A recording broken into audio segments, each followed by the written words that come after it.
నమస్కారం. ఇది జాగృతి తెలుగు వారపత్రిక ఏప్రిల్ 8, 2024 సంచిక నుంచి సమర్పించటం జరుగుతోంది. శీర్షిక తిథి, వార, నక్షత్రాదులు ఎలా ఏర్పడతాయి? భగవంతుడు ఈ భూమిని ఎందుకు సృష్టించాడు అనే ప్రశ్నకు నభో వైభవము చూచి ఆనందించుటకు అని గృత్సమదుడనే వేదఋషి జవాబు చెప్పాడు.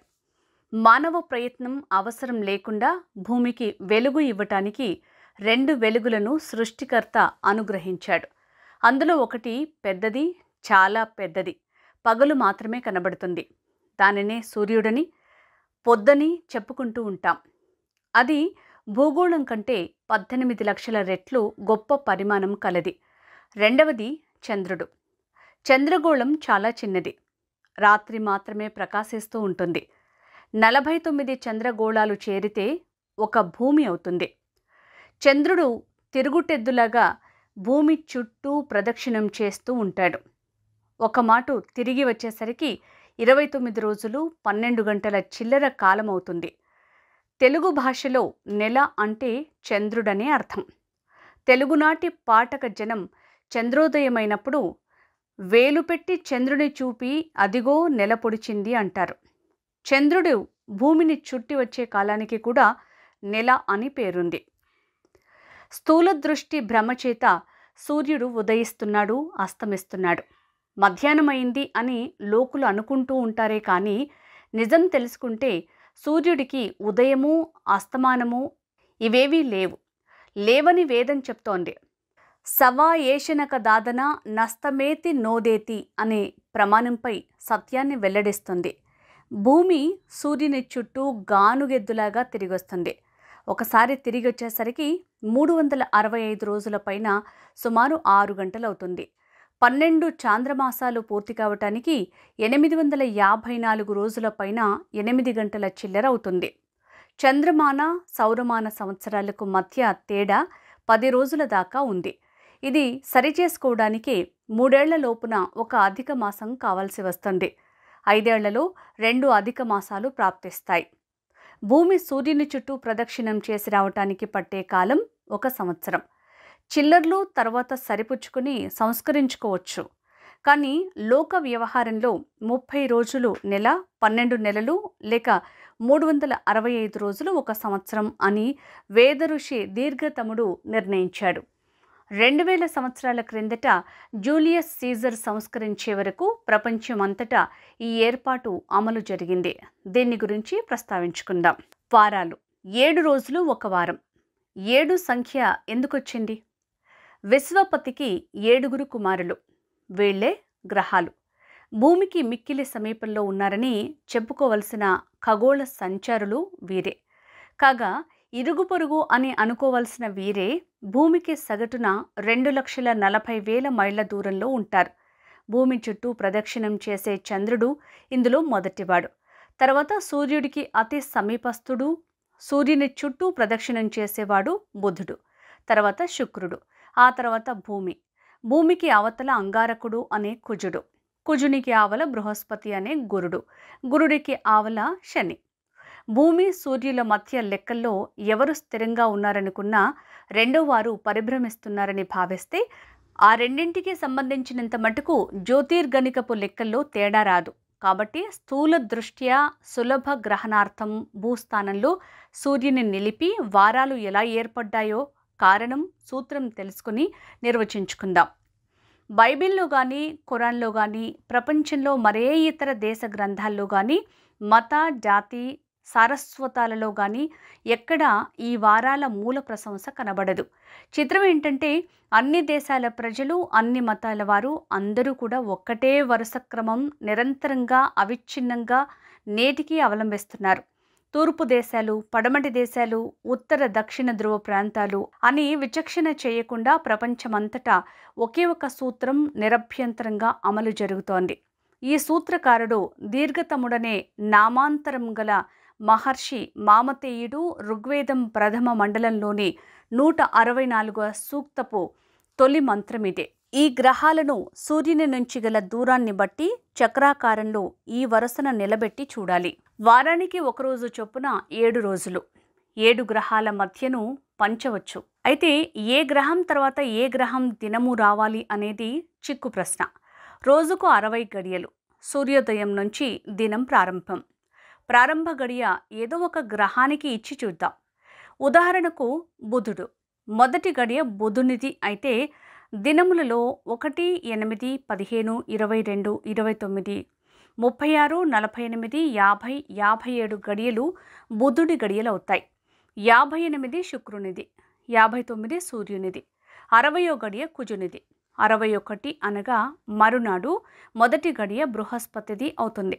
అనగా గురువారం. బృహస్పతి బుధునికి వెనుక నుంచి లెక్కిస్తే మూడోవాడు. ఒక గ్రహం పేరిట వారం తర్వాత దినం ఆ గ్రహం నుంచి వెనుక నుంచి లెక్కబెట్టిన పక్షమున పై వరుసన 3 గ్రహం పేరుతో ఉండాలి. ముందు నుంచి 4 అయినా వెనుక నుంచి 3 అయినా ఒకటే. ఆ మంత్రం ఇది 1.164.1. అస్య వామస్య పవిత్రస్య హోరు స్తప్త్య భాత్రా మధ్యమో అప్యశ్న తృతీయో భ్రాత ఘృత సృష్టో అప్యాత్ర పశ్యం విశ్వతిం సప్తపుత్రం. వేదకాలం నాటికి మన పూర్వులకు తెలిసిన గ్రహాలు 7. ఈ 7 పేర్లతోనే వారంలోని 7 దినాలకు పేర్లు రూఢమైనవి. పై విధంగా దివసము వారము కూడా గ్రహ సోదరుల మధ్య సరిసమానంగా పంపకం చేసినాడు మహర్షి మామతేయుడు. ఇంచుమించుగా 2 వారాలు ఒక పక్షం. చంద్రుడు భూమి చుట్టూ 2 దినాల 8 గంటలు తిరిగి రాగలిగిన భూమి చంద్రునకు కలిసి కొంత దూరం ప్రయాణం సాగించుట కారణంగా 29.5 రోజుల చిల్లరకు గాని ఒక భగనము పూర్తి చేయలేదు. సరే కదా, పైన రాసిన గ్రహాలేవి కూడా తమ ఇష్టం వచ్చినట్టు సంచరించలేవు.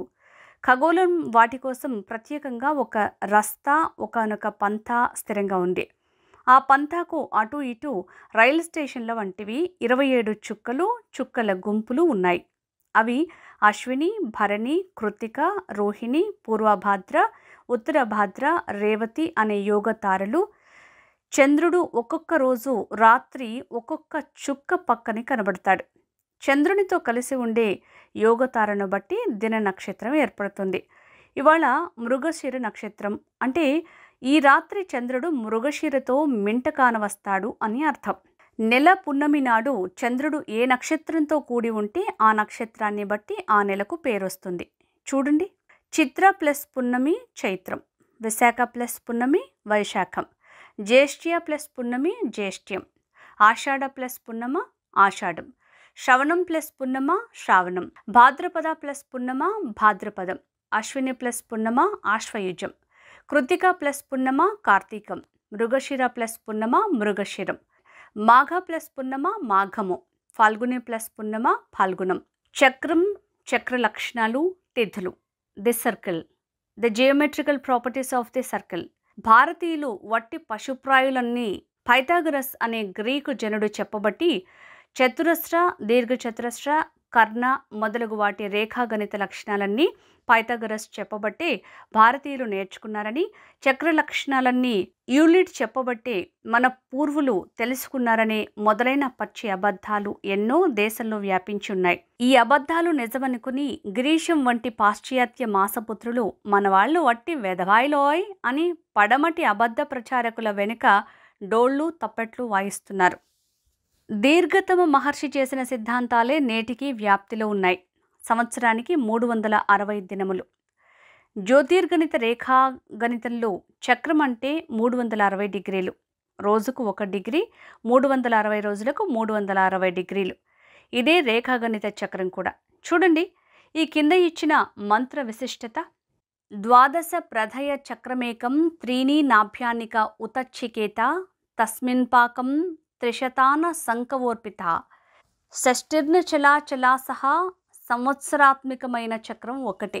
దానికి రేకులు 12, 12 మాసములు, నాథులు 3, ఆకులు 360. ఇదే సూక్తం 11 మంత్రంలో రాత్రులు పగళ్ళు వేరువేరుగా లెక్కబెట్టి చూస్తే 720 అవుతుందని చెప్పారు. అనగా రాత్రి పగలు జంటలు సప్తశతాన్ని వింశతిశతస్తు డళీకృతం చక్రం ఉళం తిచాపం. ఒక చక్రమును మధ్యకు సరిగా కోసిన పక్షమందు 2 చాపములు వస్తాయి. కోదండ ఖండము కలు తుర్యంగోళం అనే సరికోణంలో 90 డిగ్రీలే ఉండటానికి కారణం ఇదే. దీర్ఘతముడు నాడు వేసిన ఈ పునాది మీదనే నేటి ప్రపంచ విజ్ఞాన సౌధం నిర్మితమైంది.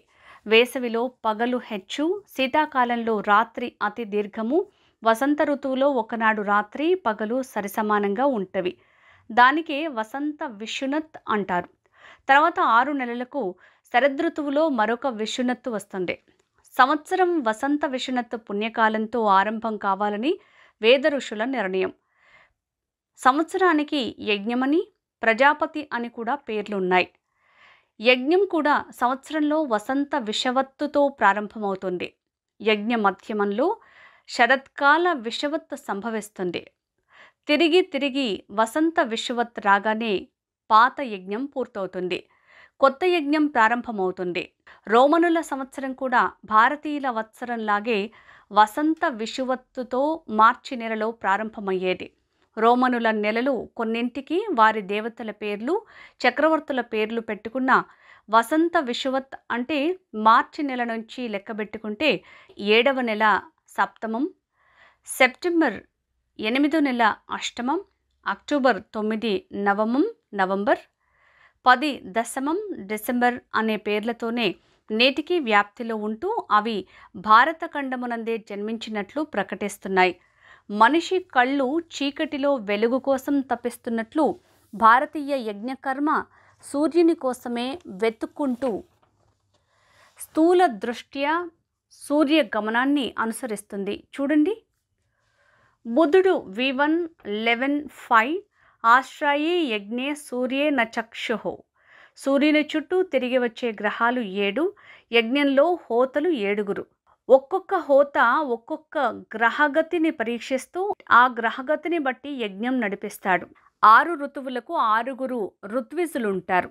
వారు ఋతు ప్లస్ యజు ప్లస్ ఋతు గమనమును అనుసరించి యజ్ఞం చేస్తారు గనుక ఋత్విజులని పెంచుకుంటుంటారు. ఈ విధంగా యజ్ఞమును యజ్ఞాంతర్గతమైన ప్రతి సూక్ష్మ కర్మ కూడా జ్యోతిర్లోక సంబంధం కలవి గాని పిచ్చి పిచ్చి పనులు కావని మన యువకులు విద్యార్థులు గ్రహించడం చాలా ముఖ్యం. ఇక తిథి అంటే ఏంటో చూద్దాం. మనవారు జ్యోతిష్ చక్ర క్రమమని, దాక్షాయణి చక్రమని చెప్పే అశ్విన్యాది నక్షత్రయుక్తమైన చక్రంలో చంద్రుడు 12 డిగ్రీల మేర చరించిన కాలానికి తిథి అని పేరు. స్థూల దృష్ట్యా సూర్యుని కంటే చంద్రుడు 12 డిగ్రీలు ముందుకు పోగల కాలం తిథి అంటారు. ఈ గ్రహగతులు ఏకరీతి నుండవు, ఎప్పుడూ మారుతూ ఉంటాయి. ఒక తిథి అత్యధిక ప్రయాణం 26 గంటల 6 నిమిషాల 24 సెకండ్లు, అత్యల్ప ప్రయాణం 21 గంటల 84 నిమిషాల 25 సెకండ్లు.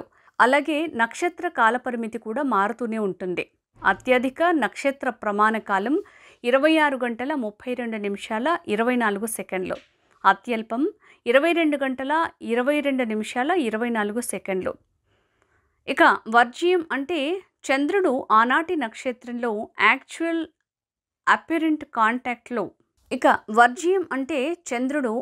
నక్షత్రంలో యాక్చువల్ అపెరెంట్ కాంటాక్ట్లో ఉండే కాలం విడువ తగింది. శుభకార్యం ఏది చేయకూడదు, విసర్జించవలెను అనే అర్థంలో వర్జ్యం అంటారు. ఓడ్రులకు అరవలకు వర్జ్యాలు లేవు. అరవవారికి రాహుకాలం వర్జ్యం, విశ్వాస మనోబలాలు ముఖ్యం. స్థూల దృష్ట్యా సూర్యచంద్రులిద్దరూ కలిసి జ్యోతిష్ చక్రంలో 13 డిగ్రీల 20 నిమిషాల మేర అతిక్రమించడానికి అయ్యే కాలాన్ని యోగం అంటారు. అది కూడా ఏకరూపకంగా ఉండదు.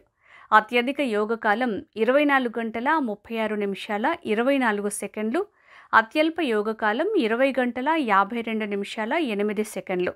ఇది తిథి కాలంలో సగం.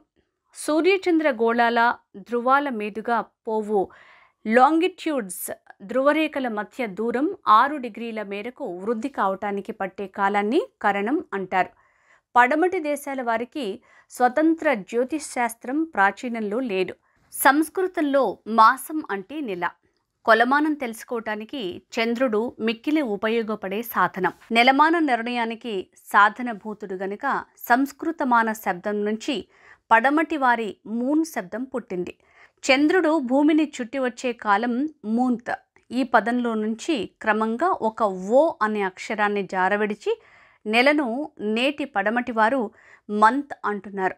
X85 మానం మాస ఆకృతి అంటే మాసములకు ఆకృతి రూపం ఇచ్చేవాడు చంద్రుడే అని అర్థం.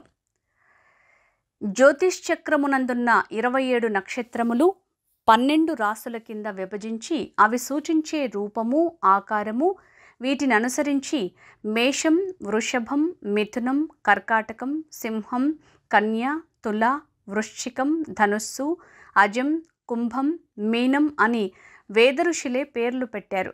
X124:7 కవిం కవిత్వాది విరూపమాస. నక్షత్రాల మార్పును బట్టి కవి తన మనసుకు కట్టిన రూపాలను అనుసరించి వాటికి నామకరణం చేశాడు. కీర్తిశేషులు రావ్ బహదూర్ కందుకూరు వీరేశలింగం పంతులు గారి లాంటి మహాపండితుడు 60 ఏళ్ల కిందట తాము ప్రకటించిన జ్యోతిష్శాస్త్ర సంగ్రహంలో మేషం మేక అని ప్రకటించారు. తెలుగుదేశపు దౌర్భాగ్యం ఏమనుకోవాలి? మేషం అంటే గొర్రెపొట్టేలు కానీ మేక కాదు. 10వ రాశి ఆజం. ఆజం అంటే మేక. ఇంగ్లీష్ వారు క్యాప్రికాన్ ద ఫస్ట్ గోట్ అంటారు. గొర్రె పొట్టేలుకు మేకకు గల భేదం తెలుగునాట ఏ పిల్లవాడికైనా తెలుస్తుంది. వీరేశలింగం గారికి తెలీదా?